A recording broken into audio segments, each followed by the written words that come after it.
This is not an easy task. Some of the stakeholders who are actually going to work on this issue in the new era Ted just introduced, we will be listening to in the next session. We will meet some of the corporate leaders who have committed to support the transformation of the global economy to a more sustainable one.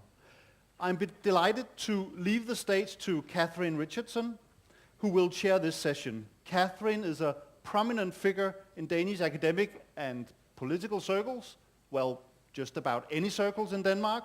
She is a vice dean at the University of Copenhagen, and she has chaired the Danish Commission on Climate Change Policy, which delivered its report yesterday.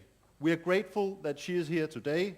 Katherine speaks a lot better English than I do. She's an American, but she has lived in Denmark for many years. The floor is yours, Katherine.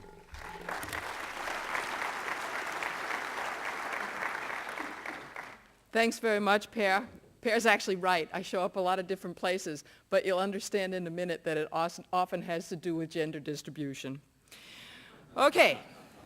Ted Nordhaus has just reminded us that our thinking about climate change and the green growth issue has evolved exponentially. A lot's happened since last December, but let's think back. If we think 10 or 15 years ago, we would never have dreamed of where we are today.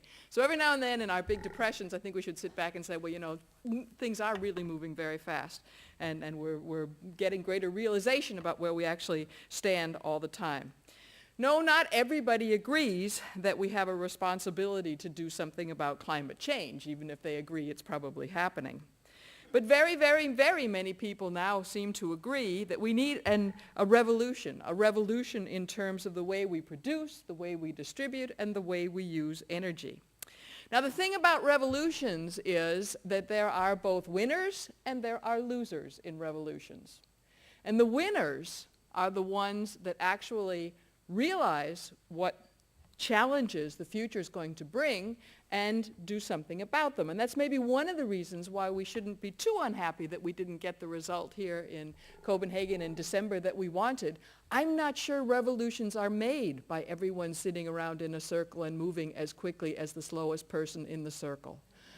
Revolutions, as I say, the winners of revolutions are those who recognize the challenges of the future and they get ready to do something about them.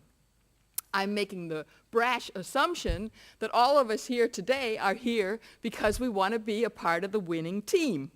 And now that we've realized that we've got to do something and the realization is there, it's time to get our hands dirty and get going and actually get started. So we have a panel of experts here today, or powerful people here today that actually have in their hands the possibility to get started now, to get started looking at energy efficiency problems, to get started in getting new energy systems running and to getting new energy distributed. So I'm going to ask each of them, first I'm going to ask them to introduce them and ask them to come up, and then they're all going to give a short presentation, max 5 minutes, about what they're going to do, what they think we need to be doing here and now to get started on this, and then we'll open up for a discussion from the floor. So the first member of the panel is Andreas Eldrup, who is the Chief Executive Officer for Dong Energy. Would you come up, Andreas?